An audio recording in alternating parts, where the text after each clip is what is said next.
For today's video, dumating na nga ang aking parcel galing Shopee. So ayan, nakita nyo, inaalog-alog ko nga sa mga oras na yan. Ang ata ang kakaibang customer pagka mag-check. So ayan, may pahagis-hagis pa.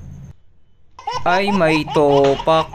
Kung ang ihagis sa mga oras na yan ay binuksan ko na kung basag baga o maayos pa. Lang talaga yung ibang customer na grabe tumingin at iibang kumilatis ng items na dililiver. So ayan na nga, pagkita ko dyan wala naman damage, mukhang okay naman. Tapos kung ang ihagis-hagis at chinek ang aking items, so ayan na, inilabas ko na sa plastic at chinek ko ulit kung meron bang mga gasgas sa loob. Pagkalabas sa plastic ay isa-isa ko nang ikakabit yung mga tools niya.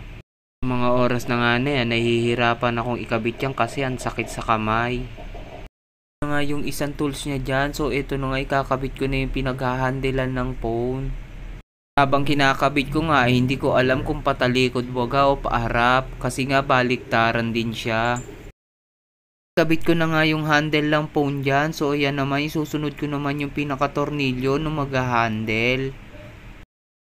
At habang kinakabit ko nga yung tornilyo, sabi ko parang matatagalan ako dito kasi sobrang haba ng tornilyo niya.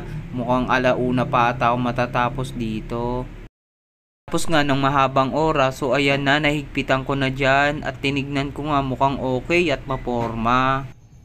Ako lang din ata yung kakaiba magkabit kasi sobrang excited ko, di ko na tinanggal yung plastic. Shit!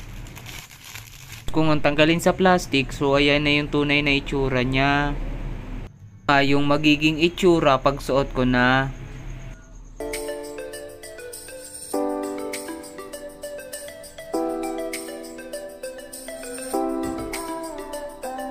Sa mga oras na nga ito, so ayan na, nakakabit na yan dyan.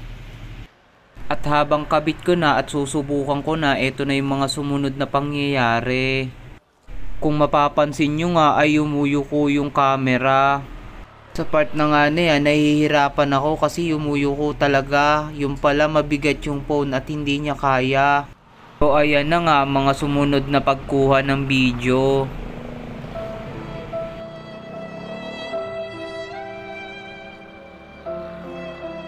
Gamit ko nga ng items na ito ay hindi ko masasabing worth it kasi nga ganyan yung mga itsura ng video. Dahil nga Pinoy tayo ay maparaan tayo, so abangan nyo pala ang part 2 kung paano ko to gagawa ng paraan yung nabili kong items. So hanggang dyan ang aking video. Shee! Persistent, spoke it into existence, so consistent, no